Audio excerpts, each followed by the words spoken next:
dan kumpulnya kita di sini mengharapkan ampunan, berkah syafaat daripada Al-Quran, berkah daripada para salafun as-salihun. Amin ya rabbal alamin. Izinkan kami membacakan manaqib singkat atau biografi seorang sosok ulama besar. Tapi sebelum dibaca, ingin menyampaikan inti sari daripada peringatan haul kata ulama. Ketika dibacakan manaqib atau biografi orang soleh, inti sarinya kata ulama bukan untuk mengenang, bukan untuk meratapi kesedihan. Ketika kita membaca, mendengarkan manaqib atau biografi orang soleh, intinya dibaca supaya kita tambah semangat ibadahnya, supaya kita semangat belajarnya, semangat mencari ilmu seperti orang-orang dahulu. Makanya musuh-musuh Islam mulai mengikis, mulai menanamkan untuk jangan kembali membaca sejarah.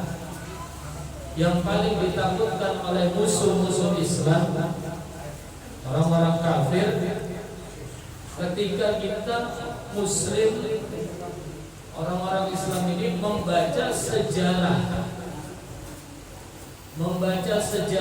salafun as-salihin, sejarahnya para sahabat, para tabi'in, kemudian semangat kembali, semangat untuk ibadah, semangat untuk berjihad, semangat untuk mengamalkan ajaran-ajaran Nabi Muhammad. Ini mulai ditakuti oleh orang-orang non-muslim, ditakuti oleh orang-orang non-muslim. Makanya di dalam pesantren atau sekolah tetap harus dibaca tarikh, pelajaran sejarah Islam, kebudayaan Islam. Karena ruh, ada yang mengatakan ulama, tarikh junudun min jundillah. Ada yang mengatakan orang yang belajar sejarah itu sama dengan dia mendatangkan tentara-tentaranya Allah. Makanya inti daripada dibacakan biografi sejarah bukan untuk mengenang saja, bukan untuk meratapi, apalagi hanya sekedar didengarkan kemudian merasa takjub Allah menutup, bukan. Tapi untuk bagaimana kebiasaan sahibul haul atau seorang saleh yang dihauli, kemudian kita tambah semangat mencontoh daripada kebiasaan beliau. Manaqib singkat Abuya Sayyid Muhammad bin Alawi al-Maliki al-Hasani. Abuya Sayyid Muhammad, santri-santri beliau biasa memanggil Abuya atau dengan arti ayahku, bisa juga Abi. Abuya Sayyid Muhammad bin Alawi bin Sayyid Alawi bin Abbas al-Maliki al-Hasani. Beliau lahir di kota Mekah tahun 1365 Hijriah atau bertepatan 1945 Masehi. Ya, Indonesia baru merdeka. Pendidikan pertama beliau adalah Madrasah Al-Falah Mekah,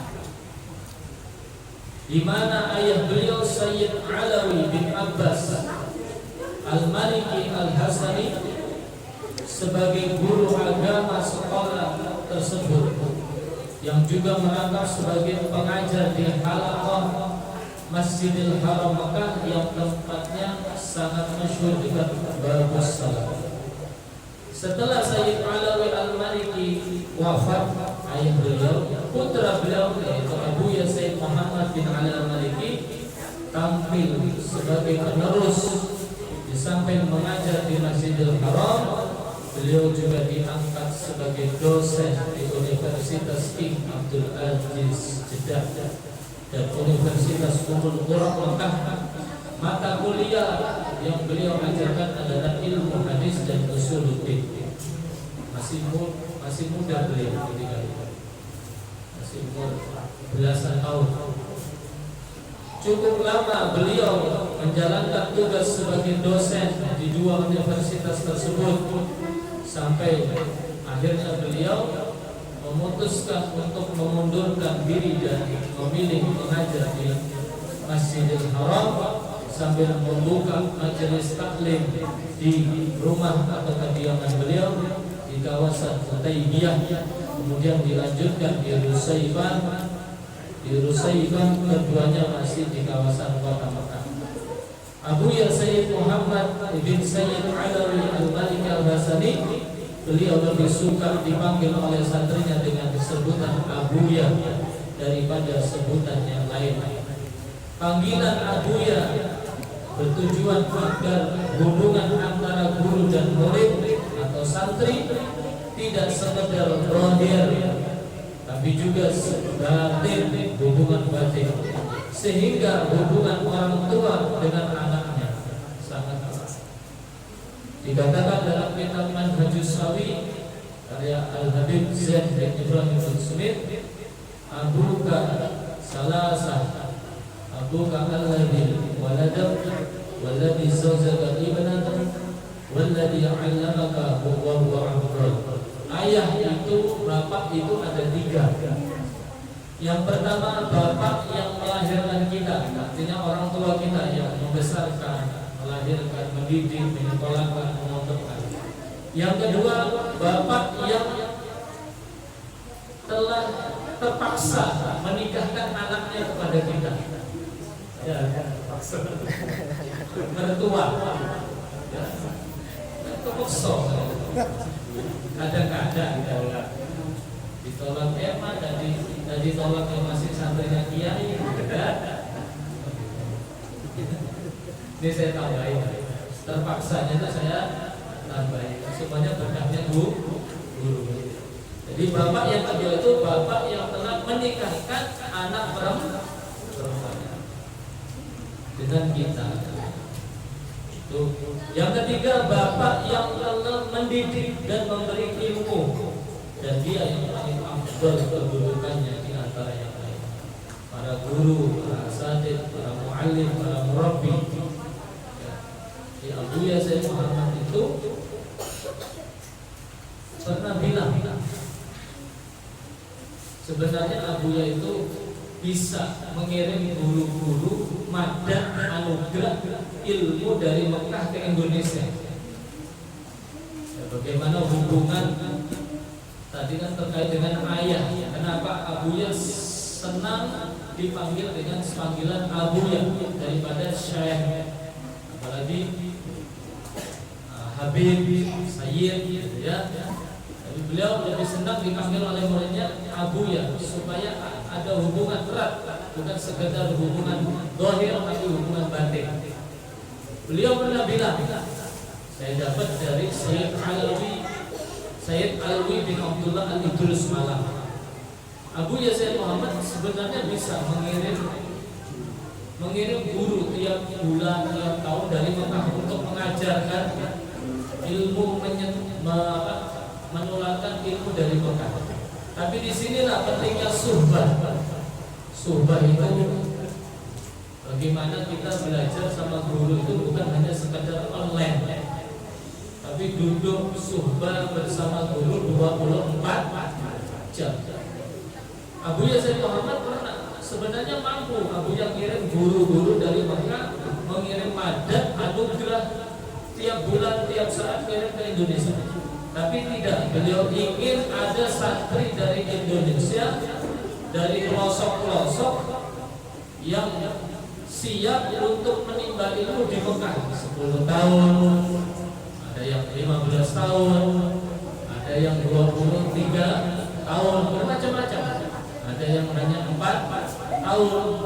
Nah, maka di sini pentingnya kita kalau belajar ilmu jangan kecuali kalau makdur Jawa sama Kalimantan. Ya, kalau memang bisa hadir, karena beda duduk di majelis dengan hadir melalui online. Itu namanya pentingnya suhbah. Ya, bagaimana duduk dengan ulama, memandang wajah ulama dan lain sebagainya.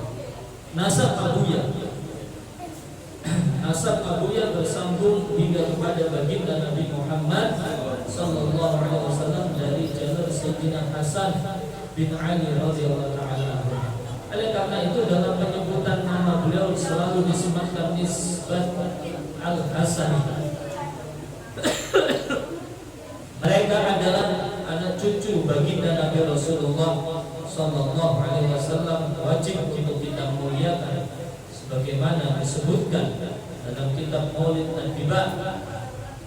Ahlul Baitil Mustafa Tuhuri hum amanul ardi wa tuhuriyah.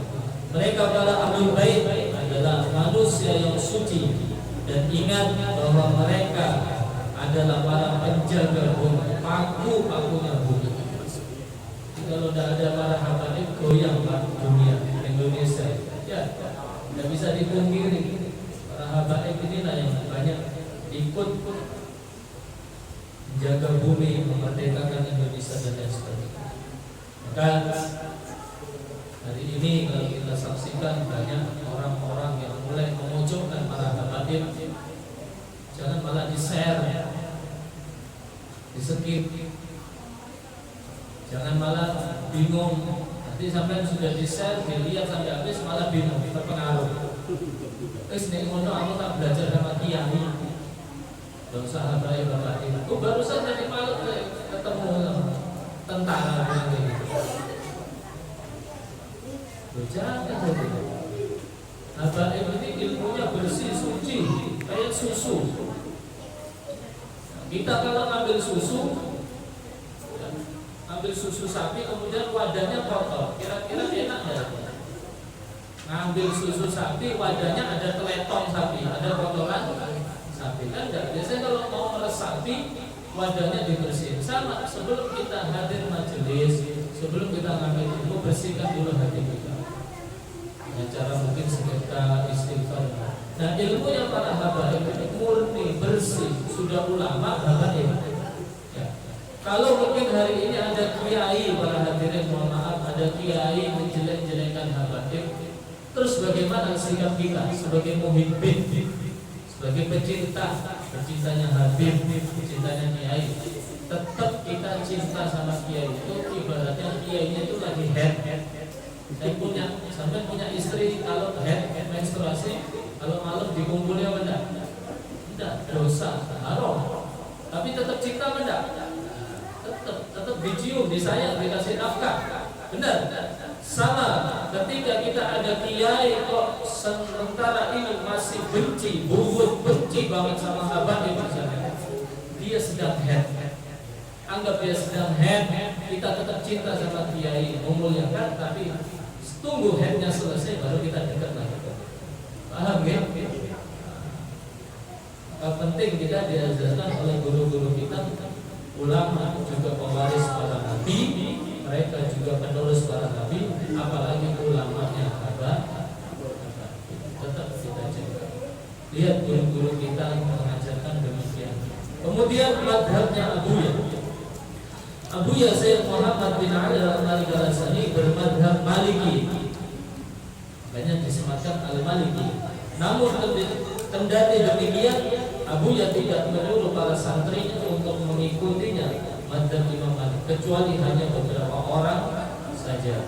Bahkan Abuya sengaja memanggil beberapa ulama yang bermadhab Imam Syafi'i untuk mengajar ilmu fikih madhab Syafi'i, seperti Al-Habib Zain Ibrahim bin Smith. Beliau sekarang masih hidup, kita doakan mudah-mudahan beliau panjang umur, sehat walafiat. Itu beliau mengajar di pondok beliau. Dan dia, makanya yang alumni Abuya Sayyid Muhammad juga muridnya Habib Zain. Manhaj atau metode Abuya Sayyid Muhammad bin Ali Al-Malik Al-Hasani sangat tidak suka dengan orang yang fanatik terhadap suatu aliran atau kelompok, sebagaimana Abuya juga tidak suka dengan kekerasan dan orang yang keras, sebagaimana dawuh beliau, ya, beliau akrahu ta'assub wal muta'assibina wa tasyaddud wal mutasyaddidina. Abuya tak senang dengan fanatik buta. Tarbiyah Abuya, manhaj tarbiyah Abuya Sayyid Muhammad bin Ali al-Maliki al-Hasani di dalam mendidik santri-santrinya tercermin dalam beberapa kalam hikmah beliau. Di antaranya Abuya lebih mengutamakan akhlak daripada ilmu. Ana u'allimul akhlak wal muru'ah qabla al-ilmi wal kitab. Aku mendahulukan mengajarkan akhlak dan muru'ah, ya, sebelum mengajarkan ilmu dan kitab. Dalam hikmah Abuya yang lain, beliau juga pernah menasihati la yakfi lil alim ilmuhu wahdah, di dalam yakun ma'ahu akhlaq wal adab. Seorang yang alim tidak cukup dengan ilmunya saja jika tidak disertai akhlak dan moral yang baik. Abuya lebih mengutamakan khidmah, melayani tanpa pamrih kepada ilmu dan ulama. Dawuh beliau, at-talibul al-khudur ahsana indi min talibin mustahil. Santri yang peka, santri yang khidmahnya lebih baik bagiku daripada santri yang hanya sekedar rajin belajar. Ada cerita di Malang itu ada pondok Darut Tauhid. Jadi di antara pondok di kota Malang dan alun-alun sebelahnya Uin Malik Ibrahim, itu banyak alumni sifat juga. Di Malang itu ada pondok Darul Hadis, pondoknya Habib Hasan bin Ja'far Asbagh yang wafat di Jakarta itu. Beliau alumni Darul Hadis dan Darul Tauhid. Darul Tauhid juga alumni Darul Hadis. Abuya pernah berkunjung tahun 80-an ke Malang, ke pondok pesantren Darul Tauhid. Pengasuhnya seorang masyayikh, bukan habaib, tapi masyayikh. Ya. Di situ ketika beliau berkunjung ke Darul Tauhid, banyak habaib, banyak orang-orang santri, orang Jawa, orang Kalimantan. Ada namanya Hasan, santri namanya Hasan. Satunya Hasan yang cerdas, rajin ibadah. Satunya Hasan yang biasa-biasa saja tapi ahli khidmah, bersihin jeding, kamar mandi, tak usah disuruh, ngisiin air wudhu. Sedangkan kiai dibalik, bukan dibalik yang atas ditaruh bawah ya, dibalik itu. Posisinya itu gitu ngadem ya, bukan dibalik ya. Abuya itu kasyaf ya. Abuya kasar, mana Hasan? Yang terkenal itu Hasan yang cerdas, ranking 1. Ini Hasan, bukan Hasan. Ternyata Ustadz Hasan yang seorang biasa, bapaknya tukang beca, Haji Abdul Latif. Tapi yang dicari Hasan yang ahli khidmah. Sehingga Ustadz Hasan ini dikasih julukan Hasan, artinya apa kalau bahasa Indonesia? Bagus. Terkenalnya Hasan bagus. Sampai sekarang Kiai Kiai Nur Hasan bin Haji Abdul Latif punya pondok besar di daerah Tumpang, Desa Gubuk Kakak, Konco Kusumo, mau ke Bromo itu ada pondok Darus Sa'adah.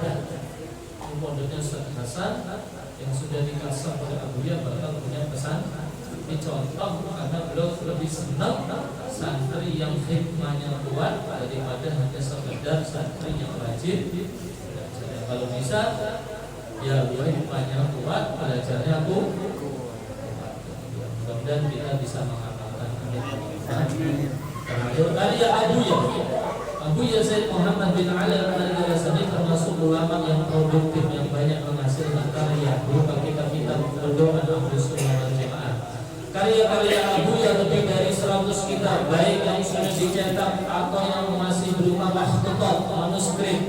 Di antara karya Abuya yang sangat masyhur, yang viral, kitab yang paling beliau senang berjudul Mafahim Yajibu an Tusaha, faham-faham yang harus diluruskan. Nah, ini kalau kalian mau ikut ngaji di Balikpapan tiap bulan atau tiap sebulan 2 kali, ada Habib Husain, santri pertamanya Abu Yazid Muhammad, tiap bulan ke Balikpapan Samarinda di Masjid Ni'matul Kubra Subulus Salam dekat Asyifa MI ya.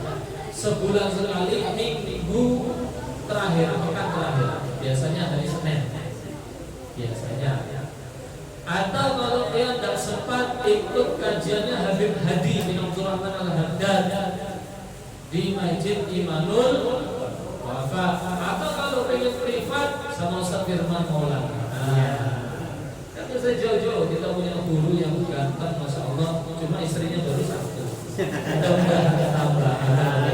Dan kita kan Ustaz kasih kantingnya, direkaman kasih kantingnya gitu. Paling dikunci, kuncinya di bawah Ustaz Firman. Ya, biar tidak dekat. Terakhir, amanah dunia. Pada bulan Syawal 1423 Hijriah atau bertepatan dengan Desember 2002, Abu Yazid Muhammad bin Ali Al-Hasani berkunjung ke Malaysia. Dalam kunjungan tersebut, Abu yang memberikan amanah kepada murid beliau yang paling senior, yaitu Kiai Haji Muhammad Ihya Ulumuddin, agar membuat wadah para alumni. Amanah ini merupakan usulan pendapat Sayyid Ahmad putra beliau yang menjadi khalifah sekarang.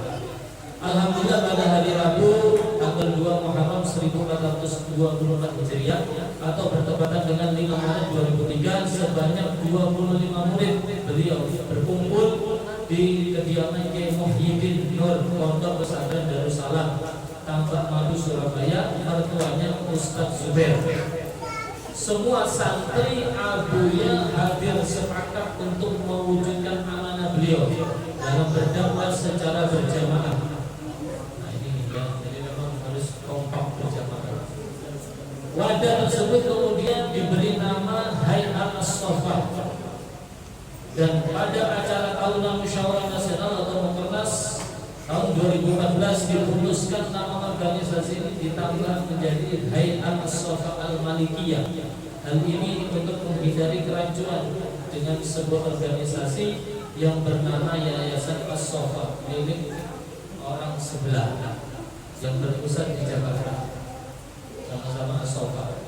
Saat ini kantor ini yang dia mengatur ini cetakan lama. Kantornya sekarang di Sidoarjo, lalu dulu di Gayung Sari sebelah timur Masjid Al-Akbar Surabaya. Sekarang sudah pindah di Sidoarjo, di bawahnya tol, ya, karena itu kelihatan kantor yang sekarang. Alumni Abu Yazid Maliki sudah memiliki 21 kantor cabang hingga di seluruh Indonesia dengan jumlah anggota yang sudah tidak terdata. Sudah terdata kurang lebih 900 para habaib dan kiai. Jadi kalau sampai yang dengar ada orang-orang yang menghina Abuya, lapor ke saya sama Ustaz Firman. Nanti biar kita dengar. Tarik jenggotnya. Ya, misalnya Abuya jelek-jelekin, lapor aja siapa. Karena mungkin dia belum tahu siapa Abuya. Ya dulu pernah kejadian di Malang itu cerita ada majalah Kiblati. Di Malang waktu saya masih mondok di Pujon, ada rame mahasiswa itu beli, mahasiswa beli majalah Kiblati, terbitan baru, sudah jelek-jeleki Abuya. Oh ini saya Muhammad Murafat, sebelum jeleki Abuya, edisi sebelumnya jeleki Imam Syafi'i, tahlilan gini. Waktu jelekin Abuya, nah, pecintanya Abuya banyak, terutama orang Madura, orang Madura. Majalahnya ini yang mengkantar dari Saudi. Langsung sama teman-teman Madura, Hawari As-Sofa, para pecinta memfitnah, digerebek kantornya. Digerebek kantornya sama sebagian alumni Madura yang masih muda, berani mati gitu ya. Tiap hari dikirimi gambar celurit. Ya Allah, ya ini majalah Kiblat. Sepakat majalah itu sudah tidak terbit lagi. Kalau masih terbit, nah ini bukti kalau muhibin sejati. Apalagi kalau kita membela guru-guru kita yang pernah mendidik kita, orang tua kita. Karomah Abuya. Di antara sekian banyak karomah Abuya, banyak yang kalau disebutkan satu aja ya. Beliau punya karomah yang luar biasa, tidak bisa dipungkiri oleh siapapun. Doa dan permohonan beliau kepada Allah pernah beliau berdoa, "Atamanni min Allah ayuqbidu ruhi minal ulabi wa kutubi wa ana shahid." Abuya pernah doa minta sama Allah, "Ya Allah, saya minta kepada agar ruhku dicabut ketika saya berada di tengah-tengah santri-santriku dan kitab-kitabku dan saya dalam keadaan berpuasa." Benar, Abuya Sayyid Muhammad bin Ali Al-Maliki wafat hari Jumat tanggal 15 Ramadan 1425 Hijriah atau 30 Oktober 2004. Beliau wafat di kamar beliau yang penuh dengan kitab dan dilunggui oleh santri-santri beliau. Mudah-mudahan kita semua mendapatkan manfaat. Rabbana wa bihamdika wahdina